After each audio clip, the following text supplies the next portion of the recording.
आणि आता पाठीमागच्या 3-4 दिवसापूर्वी दिवसाआड असे 2 पाऊस झाले. इथं छोटे असे पाऊस होते, परंतु चांगलं दैवर झालं पूर्ण ह्याच्यावर. पण आता सध्या हा प्लॉट हार्वेस्टिंगला आलेला आहे. कुठेही पाहिलं तर असं कुठेही क्रॅकिंग दिसत नाही. म्हणजे टेक्निकलचा आजचा हा मला फायदा झाला. मण्याचा गर हे चांगला आहे, म्हणजे क्रंचीपणा पण आहे. असं जे कडकपणा येऊन जे म्हणजे पाऊस पडल्यानंतर कडकपणा येऊन जे मनी क्रॅक होतात ते जाणवलं नाही. टेक्निकल सीड्स काय होतं, लगेच स्प्रे दिल्यानंतर लगेच जरा त्याचे रिझल्ट जाणवतात. म्हणजे जास्त दिवस लागत. वातावरण खराब झाल्यानंतर वाटलं आपल्याला 2 दिवसांनी एक पाऊस येणार आहे, अगोदर स्प्रे घेतला तर थोडा त्याचा फरक जाणवतोय. नमस्कार, मी सहदेव हनुमंत शिंदे, मुक्काम पोस्ट बोरी, तालुका इंदापूर, जिल्हा पुणे. हा आमचा कृष्णा शिल्लेचा प्लॉट आहे. माल छटणी 19 सप्टेंबरला केलेली आहे. आपण मान्सून कंपनीचं टेक्निकल शिओ साधारण डिपिंग झाल्यानंतर 65व्या दिवशी एकदा स्प्रे घेतलेला आहे. ते स्प्रे घेतल्यानंतर साधारण पुन्हा एक 90व्या दिवशी एक स्प्रे घेतलेला आहे. पाणी म्हणजे फिरलं होतं 25-30%. त्यावेळेस एक म्हणजे एकूण 2 स्प्रे झालेले आहेत आपले टेक्निकल शिओचे. टेक्निकल शिओ मी गेल्या वर्षी वापरलं होतं. टेक्निकल शिओमुळे जरा क्रॅकिंगला मला जाणवलं फरक, म्हणजे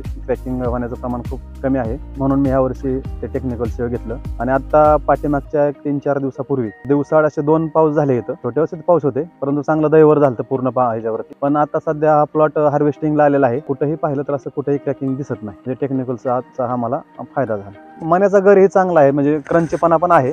असं जे कडकपणा येऊन जे म्हणजे पाऊस पडल्यानंतर कडकपणा येऊन जे मनी क्रॅक होतात ते जाणवलं नाही. टेक्निकल सीड्स काय होतं, लगेच स्प्रे दिल्यानंतर लगेच जरा त्याचे रिझल्ट जाणवतात. म्हणजे जास्त दिवस लागत. वातावरण खराब झाल्यानंतर वाटलं आपल्याला 2 दिवसांनी एक पाऊस येणार आहे, अगोदर स्प्रे घेतला तर थोडा त्याचा फरक जाणवतोय.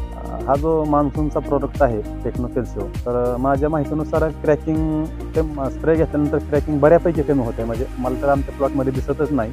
क्रॅकिंग कधी म्हणजे क्रॅकिंग होऊ नये म्हणून फवारायला काय अडचण नाही.